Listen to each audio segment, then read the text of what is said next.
ఒక మనిషిని అన్యాయంగా చంపడం, అన్యాయము జరిగిన చోట దేవుడు ఎందుకు ఏం చేయట్లేదు. హబక్కూకు గ్రంథం అంతా ఇదే.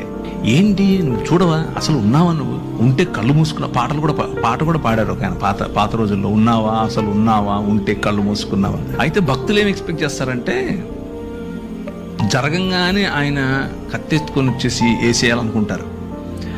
But God doesn't work like that. ఆయన అలా పనిచేయడు.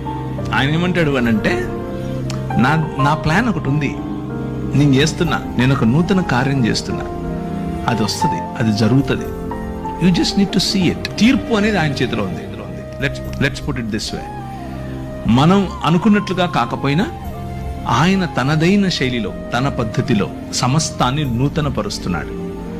కొందరికి ఛాన్స్ ఇచ్చి నూతన పరుస్తాడు, కొందరికి పళ్ళు రాలగొట్టి నూతన పరుస్తాడు. రెండిట్లో ఏది కరెక్ట్ అనేది ఆయనకే వదిలేదు.